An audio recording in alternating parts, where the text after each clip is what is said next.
Oke, Assalamualaikum warahmatullahi wabarakatuh. Kembali lagi bersama saya, Aldi Syabadil Akbar. Pada kesempatan kali ini, saya masih mau membahas mengenai Ibu Kota Nusantara, melanjutkan pembahasan di video sebelumnya. Ya, jadi seperti yang saya tulis dalam caption di video sebelumnya, bahwa akhirnya Undang-Undang Nomor 3 Tahun 2022 tentang Ibu Kota Negara diresmikan, diundangkan, telah berlaku. Jadi pada tanggal 15 Februari 2022 Presiden Jokowi telah mensahkan undang-undang ini, dan juga di hari yang sama undang-undang tersebut juga telah diundangkan oleh Menteri Hukum dan HAM, Bapak Yasona Hamonangan Lauli.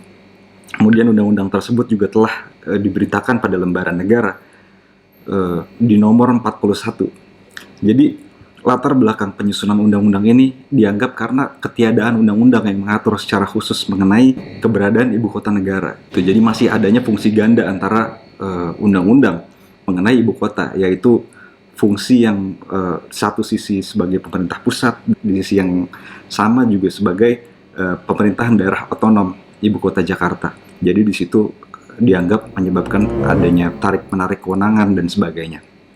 Ya, sebagaimana sejarah dari undang-undang atau peraturan yang menetapkan mengenai Ibu Kota Jakarta. Awalnya Ibu Kota Jakarta itu ditetapkan berdasarkan penetapan Presiden nomor 2 tahun 1961, sebagaimana diubah 5 kali, dan terakhir itu di dalam Undang-Undang nomor 29 tahun 2007 tentang pemerintahan Provinsi Daerah Khusus Ibu Kota Jakarta sebagai Ibu Kota NKRI. Nah, jadi dalam penjelasan umum undang-undang ini disebutkan mengenai urgensi dari pemindahan ibu kota. Banyak yang bertanya-tanya, mengapa ibu kota dipindahkan? Nah, jadi waktu itu Presiden Jokowi pernah mengumumkan alasannya pada tanggal 16 Agustus 2019 pada saat sidang tahunan Majelis Permusyawaratan Rakyat Republik Indonesia. Waktu itu disebutkan alasannya, dan alasan tersebut juga dimasukkan ke dalam penjelasan umum Undang-Undang Nomor 3 Tahun 2022, yang antara lain karena terpusatnya kegiatan perekonomian di Jakarta dan Jawa yang berakibat terhadap kesenjangan ekonomi di Jawa dan di luar Jawa. Kemudian karena pesatnya pertambahan penduduk yang tidak terkendali, sehingga Jakarta dianggap sudah tidak lagi dapat mengemban peran sebagai ibu kota negara. Kemudian karena penurunan kondisi dan fungsi lingkungan dan kenyamanan hidup di Jakarta yang semakin menurun. Sehingga pemindahan ibu kota negara ke luar Jawa itu diharapkan dapat mendorong percepatan pengurangan kesenjangan dan juga untuk meningkatkan pertumbuhan ekonomi secara merata, terutama di luar Pulau Jawa. Jadi ibu kota Nusantara itu memiliki visi, yaitu kota dunia untuk semua, yang salah satu tujuannya itu untuk mewujudkan ibu kota Nusantara sebagai kota berkelanjutan di dunia. Kalau melihat dari penjelasan definisi kota berkelanjutan di dunia, kita di sini menemukan keunikan bahwa undang-undang ini menyebutkan bahwa kota berkelanjutan di dunia ini antara lain sebagai kota di dalam hutan atau forest city. Jadi kotanya itu ada di dalam hutan. Kalau kita lihat undang-undang ini mengatur luas daratan daripada ibu kota Nusantara ini adalah 256.142 hektar. Kemudian yang boleh dipakai itu hanya yang boleh dipakai itu hanya 25%, sehingga 75% itu merupakan kawasan hijau. Nah, berarti dari 256.000, hanya 56.000, sekitar 56.000 hektar itu yang menjadi kawasan ibu kota Nusantara. Sisanya menjadi kawasan hijau, dan undang-undang ini menyebutkan bahwa sisanya itu menjadi kawasan pengembangan ibu kota Nusantara. Nah, di sini kita perlu jaminan dari pemerintah bahwa pemerintah akan berkomitmen bahwa menjadikan ibu kota Nusantara itu adalah kota di dalam hutan. Jangan 2024 ini kondisinya masih kota di dalam hutan, masih 25% keterbangunan. Tapi kita tidak tahu 10 tahun kemudian, jangan sampai jadi sebaliknya, hutan di dalam kota. Gitu. Jadi pemerintah harus berkomitmen menjaga agar keterbangunannya atau kawasan pembangunannya itu, kawasan ibu kota Nusantara itu hanya 25%. Kemudian sebagaimana telah diinfokan pada video sebelumnya, kalau ibu kota Nusantara itu adalah satuan pemerintahan daerah yang bersifat khusus tingkat provinsi, yang selanjutnya disebut Otorita Ibu Kota Nusantara. Otorita Ibu Kota Nusantara itu dipimpin oleh kepala otorita IKN dan dibantu oleh seorang wakil. yang ditunjuk, diangkat, dan diberhentikan langsung oleh presiden setelah mendapatkan persetujuan atau setelah berkonsultasi dengan DPR. Bukan persetujuan ya, tapi berkonsultasi. Nah, jadi untuk yang pertama kali, karena ini adalah baru gitu, jadi dalam waktu 2 bulan, undang-undang ini mengatur bahwa Presiden Jokowi itu harus menentukan siapa pemimpinnya, siapa kepala otorita dan wakilnya. Kemudian di dalam undang-undang ini mengatur pemindahan ibu kota negara secara bertahap, yaitu kedudukan lembaga negara, aparatur sipil negara, perwakilan negara asing, dan perwakilan organisasi atau lembaga internasional. Kemudian juga dibutuhkan keputusan presiden untuk melakukan pengalihan kedudukan, fungsi, dan peran ibu kota negara dari Provinsi Daerah Khusus Ibu Kota Jakarta ke Ibu Kota Nusantara. Jadi, di dalam Undang-Undang Nomor 29 Tahun 2007 terdapat pasal-pasal yang menegaskan bahwa Jakarta itu berfungsi, berkedudukan, dan berperan sebagai ibu kota negara.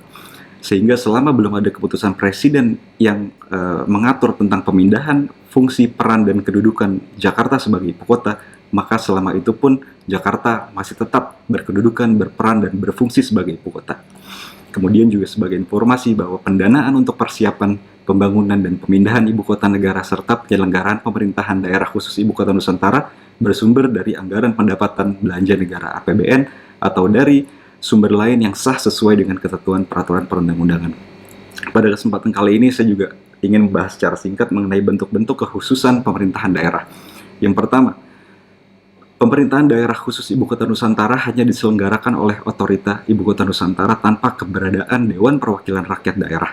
Sebagaimana diketahui di dalam Undang-Undang Dasar 1945 di pasal 18 ayat 3 ditegaskan bahwa pemerintahan daerah provinsi, kabupaten, dan kota itu memiliki DPRD yang anggotanya dipilih melalui pemilihan umum. Jadi kekhususan di pemerintahan daerah khusus Ibu Kota Nusantara itu karena diselenggarakan oleh otorita tanpa keberadaan DPRD.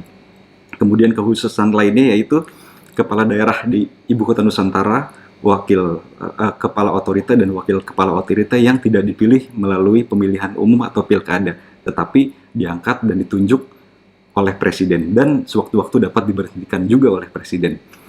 Kemudian otorita IKN ini adalah lembaga yang unik karena dianggap sebagai lembaga setingkat kementerian yang memiliki kewenangan menetapkan sendiri peraturan dalam rangka penyelenggaraan pemerintahan daerah khusus Ibu Kota Nusantara, kecuali peraturan yang memerlukan persetujuan DPR.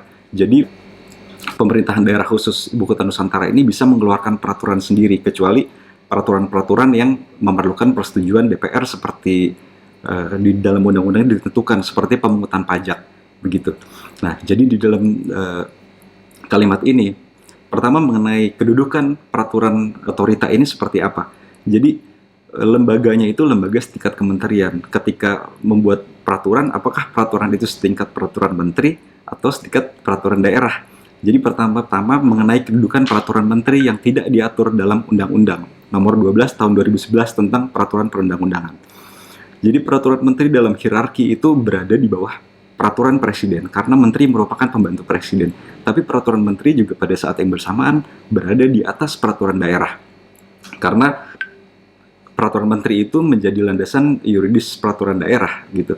Nah, jadi peraturan otorita IKN ini unik karena peraturan otorita IKN itu tidak mau disebut sebagai peraturan daerah. Jadi peraturan otorita IKN itu setinggi peraturan menteri tetapi seluas peraturan daerah. Jadi cakupannya adalah daerah, tapi dia lebih tinggi dari peraturan daerah. Kemudian keunikan lainnya itu ya pemerintahan daerah khusus otorita Ibu Kota Nusantara itu memiliki kewenangan dalam pemberian perizinan investasi, kemudahan berusaha, serta pemberian fasilitas khusus terhadap pihak yang mendukung pembiayaan mengenai pembangunan ibu kota ini. Kemudian sebagai penutup, yang pertama, Undang-Undang Ibu Kota Nusantara atau Ibu Kota Negara ini telah berlaku, diundangkan pada tanggal 15 Februari 2022. Kemudian isi dari undang-undang ini antara lain adalah mengatur mengenai pemindahan ibu kota Jakarta ke Ibu Kota Nusantara secara bertahap. Nah, kemudian di dalam undang-undang ini juga mengatur mengenai keputusan presiden. Keputusan presiden itu dibutuhkan dalam rangka memindahkan fungsi, kedudukan, serta peran dari Ibu Kota Jakarta ke Ibu Kota Nusantara. Jadi selama belum ada keputusan presiden, maka fungsi dan peran serta kedudukan Ibu Kota masih berada di Jakarta. Kemudian yang kedua, Jokowi wajib menentukan kepala dan wakil kepala otorita Ibu Kota Nusantara selambat-lambatnya 2 bulan setelah Undang-Undang IKN ini diundangkan.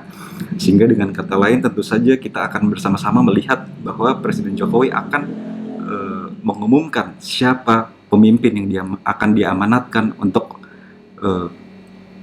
menjabat sebagai kepala otorita serta wakil kepala otorita, dan pengumuman itu tentu saja akan kita lihat sebelum tanggal 15 April 2022.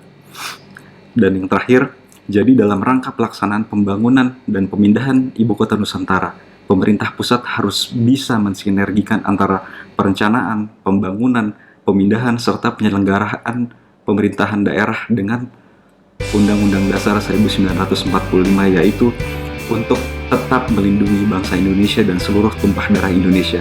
Dan juga pemerintah harus berkomitmen untuk memajukan kesejahteraan umum dan juga tetap berkomitmen dalam mencerdaskan kehidupan bangsa. Dan yang terakhir, pemerintah juga dalam hal ini tetap harus ikut melaksanakan ketertiban dunia dalam arti menjaga perdamaian, menjaga kemerdekaan, dan juga keadilan sosial.